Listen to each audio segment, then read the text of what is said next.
राज्य की प्रजा ध्यान दें।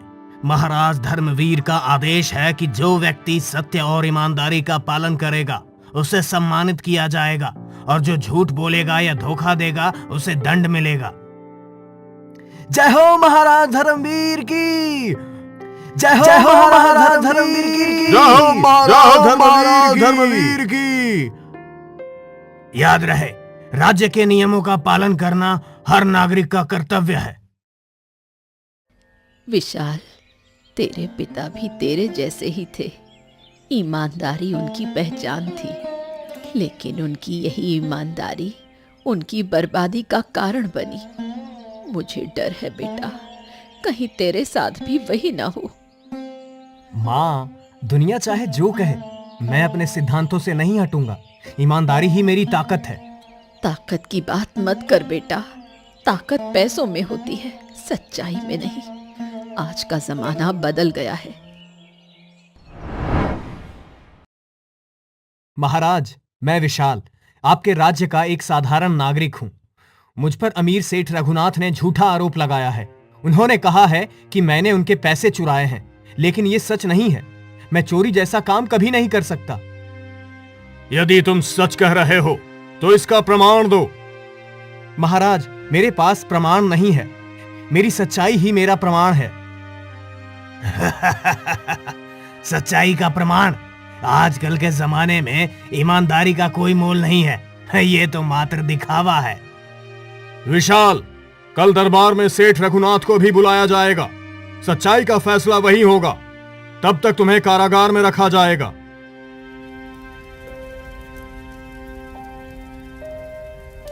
क्यों भाई, क्या जुर्म कर दिया जो यहाँ आ गया? मैंने कोई जुर्म नहीं किया, मैं निर्दोष हूं। यहाँ सब यही कहते हैं, लेकिन सच्चाई ये है कि यहाँ ईमानदारी का कोई मतलब नहीं है। अगर जीना है तो पाप करना सीख लो, यही इस दुनिया का असली नियम है। मैं अपने सिद्धांत नहीं बदल सकता। मैं ईमानदार हूं और ईमानदार ही रहूंगा। ठीक है, फिर देखता हूं ये ईमानदारी कब तक साथ देती है। महाराज, ये व्यक्ति झूठा है। इसने मुझसे पैसे चुराए और अब ईमानदारी का दिखावा कर रहा है। महाराज, ये गलत कह रहे हैं। मैंने कभी किसी का हक नहीं छीना। महाराज, सेठ रघुनाथ हमारे राज्य के प्रतिष्ठित व्यक्ति हैं। क्या उनकी बात पर विश्वास नहीं किया जा सकता? न्याय इसी में है कि धन के साथ सत्य खड़ा हो। विशाल, तुम दोषी हो। तुम्हें राज्य से निकाला जाता है। क्या ईमानदारी की यही सजा है? क्या मुझे भी वही रास्ता अपनाना पड़ेगा जिसे मैं अब तक गलत मानता आया हूं?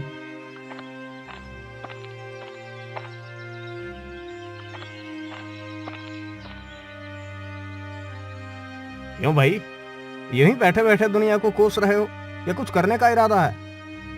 मैंने अपने जीवन में कभी पाप नहीं किया, लेकिन ईमानदारी ने मुझे कुछ नहीं दिया। अब समझ नहीं आता आगे क्या करूं। समझदारी की बात कर रहे हो? सुनो, दुनिया ईमानदारी वालों को कुचल देती है। अगर जिंदा रहना है तो अपने उसूलों को बदलो। पाप से मत डरो। पाप करने से आत्मा को कैसे चैन मिलेगा?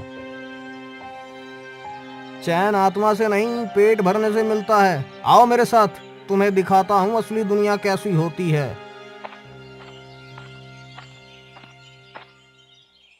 राणा, ये विशाल है। इसे राज्य ने धोखा दिया है। ये अब हमारे साथ काम करना चाहता है। मैंने कभी ऐसा काम नहीं किया, लेकिन शायद यही रास्ता बचा है।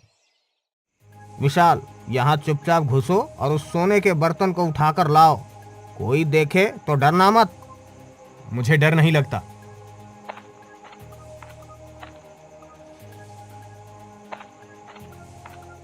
रुको, तुम क्या कर रहे हो? चुप रहो, वरना जान से जाओगे। शाबाश, अब तुम सही रास्ते पर हो।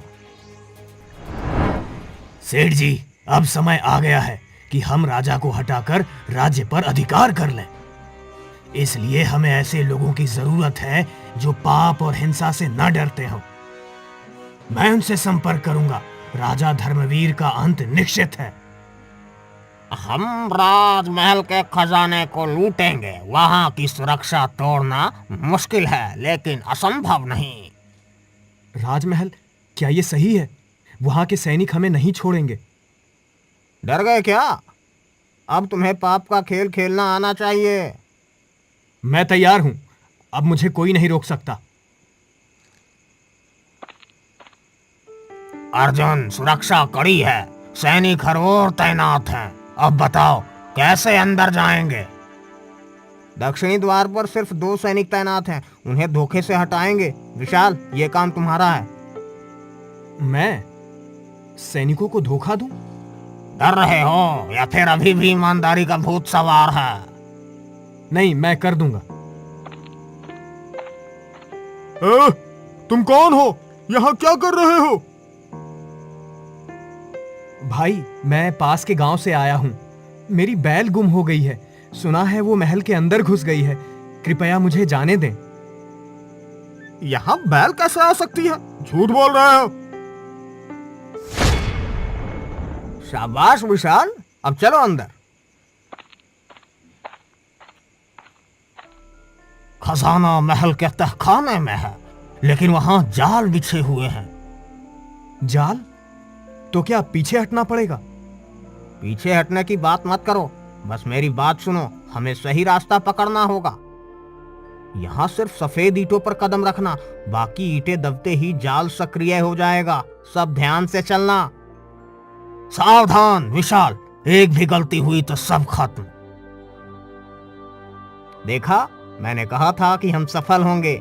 जल्दी से खजाना उठा लो। इतना धन, इसे देखकर यकीन नहीं होता। धन पर यकीन मत करो, बस जल्दी करो, सैनिक कभी भी यहाँ पहुंच सकते हैं। चोर तहखाने में ही है, उन्हें पकड़ो। सैनिक आ रहे हैं, अब क्या करेंगे? लड़ना पड़ेगा, तैयार हो जाओ। हथियार डाल दो वरना जान से जाओगे। हम हथियार डालने वालों में से नहीं हैं। तुम जैसे साधारण लोग राजा के खजाने को नहीं छू सकते। मैं साधारण नहीं हूं, अब मैं कुछ भी कर सकता हूं। अर्जुन, वो दरवाजा क्या है? दरवाजा छोड़ो, खजाना उठाओ। नहीं, मुझे लगता है इसके पीछे कुछ और है। विशाल, अपना काम करो, अनावश्यक मुसीबत मत लो। मुसीबत से मुझे फर्क नहीं पड़ता, मुझे देखना है। ये क्या है? खजाने के पीछे और खजाना? ये खजाना नहीं है, ये शक्ति है।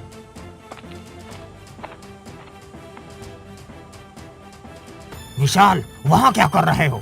यहाँ से खजाना लेकर निकलना है, जल्दी आओ। राणा, ये खजाने से ज्यादा कीमती है। ये सिंहासन, यहाँ कुछ खास है। तुम पागल हो गए हो? सैनिक बस पास आ चुके हैं, उस सिंहासन से दूर रहो। नहीं, मुझे इसका रहस्य जानना है। ऐसा लगता है ये सिर्फ एक सिंहासन नहीं है। ये क्या हो रहा है? ये जगह अभी शब्द लगती है। विशाल, उस ग्रंथ को मत छूना, पता नहीं क्या मुसीबत आएगी। ये कोई सामान्य ग्रंथ नहीं है, इसमें सच्चाई छिपी है। जो इस सिंहासन को छुएगा उसे अपने जीवन का सबसे कठिन सत्य स्वीकार करना होगा। बताओ, क्या तुम तैयार हो? मैं तैयार हूं। विशाल, ये क्या कर रहे हो? हमें यहाँ से निकलना होगा। राणा, मैं इस सिंहासन का रहस्य जानना चाहता हूं। ये मौका मुझे दोबारा नहीं मिलेगा। विशाल, तुमने ईमानदारी का जीवन चुना था, लेकिन परिस्थितियों ने तुम्हें पाप की ओर धकेल दिया। क्या तुम जानते हो ये सब क्यों हुआ? हाँ, क्योंकि दुनिया ईमानदार लोगों की कद्र नहीं करती। गलत। ये तुम्हारी परीक्षा थी, लेकिन तुम असफल हुए। अब बताओ, क्या तुम इस पाप के रास्ते पर हमेशा चलोगे? अब विशाल, ये सब छोड़ो, यहाँ से बाहर निकलने की सोचो। अर्जुन, शायद ये मेरा रास्ता नहीं था। हम बचकर दिखाएंगे। अर्जुन, तैयार हो जाओ। विशाल, मदद करो, हम ज्यादा देर तक इन्हें रोक नहीं पाएंगे। मैं लड़ाई में नहीं पड़ना चाहता, मुझे पहले अपना रास्ता तय करना होगा। तुम सब गिरफ्तार हो, अब कोई नहीं बच सकता। विशाल, तुमने हमें धोखा दिया। अगर तुमने लड़ाई की होती तो हम बच सकते थे। नहीं राणा, ये लड़ाई मेरे लिए नहीं है। मुझे अपना रास्ता समझ आ गया है। मैं ईमानदारी के रास्ते पर लौटूंगा, चाहे इसकी कीमत कुछ भी हो। तुम्हारी ईमानदारी तुम्हें फिर से बर्बाद कर देगी विशाल। हो सकता है, लेकिन अब मैं अपने उसूलों से नहीं भटकूंगा। तुम सबको राजा के सामने पेश किया जाएगा, वहां तुम्हारा फैसला होगा। महाराज, ये तीनों डाकू महल का खजाना लूटने आए थे। हमने इन्हें तहखाने से पकड़ा है। ये तो राज्य का सबसे बड़ा अपराध है। इन तीनों को अपने अपराध की सफाई का मौका दिया जाए। महाराज, हम सिर्फ अपनी भूख मिटाने के लिए ये काम कर रहे थे। हमें मजबूर किया गया था। मजबूरी पाप का बहाना नहीं हो सकती। अर्जुन, तुम्हारा क्या कहना है? हमने जो किया अपनी इच्छा से किया, लेकिन महाराज हमारे पीछे और भी लोग हैं जो हमें ऐसा करने पर मजबूर करते हैं। और तुम विशाल, तुम्हारे चेहरे पर अपराधियों की तरह भय नहीं दिखता। तुम्हारा क्या कहना है? महाराज, मैं कभी अपराधी नहीं था, लेकिन परिस्थितियों ने मुझे इस रास्ते पर ला दिया। मैं मानता हूं कि मैंने पाप किया है और मैं अपनी सजा भुगतने को तैयार हूं। महाराज, ये तीनों सिर्फ प्यादे हैं। असली खतरा वो है जिसने इन्हें यहाँ भेजा। हमें सजा देनी है तो जड़ों तक जाना होगा। सही कहा, लेकिन पहले इन तीनों को सबक सिखाना चाहिए ताकि बाकी अपराधियों को संदेश मिले। मंत्री जी, आपके चेहरे पर सच छिपाने की कोशिश साफ झलक रही है। आप खुद इस पाप के खेल का हिस्सा हैं। विशाल, तुम क्या कहना चाहते हो? सच सच बताओ। महाराज, मंत्री भूदेव और सेठ रघुनाथ ने ही हमें ये रास्ता दिखाया। उन्होंने हमसे कहा था कि खजाना लूटकर उन्हें सौंप दें। असली अपराधी यही हैं। ये झूठ है महाराज। ये आदमी खुद को बचाने के लिए मेरे ऊपर झूठे आरोप लगा रहा है। सही कहा। इन चोरों की बात पर भरोसा करना राज्य के लिए घातक होगा। महाराज, इस मामले की गहराई से जांच होनी चाहिए। अगर विशाल सच कह रहा है तो अपराधी मंत्री और सेठ हैं। सच जाने का एक ही तरीका है। विशाल, क्या तुम अपनी बात साबित कर सकते हो? हाँ महाराज, अर्जुन और राणा भी गवाही देंगे, और अगर जरूरत पड़े तो मैं अपने प्राण देकर भी सत्य को सामने लाऊंगा। मंत्री और सेठ की कोठियों की तलाशी ली जाए। अगर उनके पास महल का कोई सामान या खजाने का हिस्सा मिला तो इन्हें तुरंत गिरफ्तार किया जाए। ठहरिए महाराज, मैं स्वीकार करता हूँ ये सब मेरी योजना थी, लेकिन मैंने ये राज्य की भलाई के लिए किया। राजा कमजोर हो गया है। राज्य को नए नेतृत्व की जरूरत है। भूदेव, तुमने राज्य और मेरे विश्वास के साथ विश्वासघात किया है। तुम्हें इसकी भारी सजा मिलेगी। विशाल, तुमने सच्चाई के लिए आवाज उठाई, लेकिन तुमने भी पाप किया है। तुम्हें अपनी सजा मिलेगी। महाराज, मैं हर सजा के लिए तैयार हूं, लेकिन मैं अब ईमानदारी के रास्ते से कभी नहीं भटकूंगा।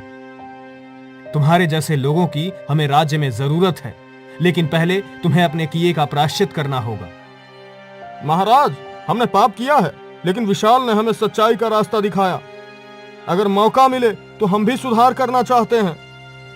तुम सबको सुधार का मौका मिलेगा, लेकिन याद रखना, ईमानदारी का रास्ता ही सच्चा रास्ता है। विशाल ने मंत्री और सेठ की साजिश का पर्दाफाश किया है, लेकिन उसके अपराध को नजरअंदाज नहीं किया जा सकता। यह फैसला मुश्किल है। मंत्री जी, सच्चाई ये है कि विशाल ने ईमानदारी से खुद को बदला है। उसे एक और मौका दिया जाना चाहिए। विशाल को जेल से लाओ, हम उसे प्रजा के सामने पेश करेंगे। प्रजा जाने, ये तीनों अपराधी हैं, लेकिन विशाल ने सच्चाई का साथ देकर राज्य को बड़ी साजिश से बचाया है। आज तुम सब तय करोगे, क्या इन्हें माफ किया जाए? महाराज, अपराध तो अपराध है, इन्हें माफ करना गलत होगा। अगर माफ किया तो क्या गारंटी है कि ये फिर से अपराध नहीं करेंगे? मुझे माफ मत करो, लेकिन मुझे एक मौका दो कि मैं अपने अपराध का प्रायश्चित कर सकूं। मैं अपनी आखिरी सांस तक प्रजा की सेवा करूंगा। महाराज, प्रजा की सहमति से इन्हें मौका दिया जा सकता है, लेकिन इन्हें एक मुश्किल परीक्षा से गुजरना होगा। भूदेव, तुम्हारी बात में कोई चाल है। खुलकर कहो, क्या चाहते हो? रानी जी, मैं चाहता हूं कि विशाल और उसके साथी दुर्गम जंगल के डाकुओं को खत्म करके लौटें। अगर ये सफल हुए तो इन्हें माफ कर दिया जाएगा। ये उचित है, विशाल, अर्जुन, राणा, तुम्हें यह चुनौती स्वीकार है? हाँ महाराज, ये मेरी परीक्षा है, मैं इसे स्वीकार करता हूं। विशाल, ये मंत्री की चाल है, वो चाहता है कि हम जंगल में मर जाएं। हाँ, और ये डाकू बहुत खतरनाक है, क्या हमें ये करना चाहिए? हमारे पास और कोई रास्ता नहीं है। अगर हमें अपने पाप धोने हैं तो ये परीक्षा पार करनी होगी। पुत्रों, तुम इस जंगल में क्यों आए हो? हम पापियों का प्रायश्चित करने और डाकुओं का सामना करने आए हैं। याद रखना, साहस के साथ ईमानदारी सबसे बड़ा हथियार है, लेकिन लालच और क्रोध से बचो, यही तुम्हारी सबसे बड़ी परीक्षा होगी।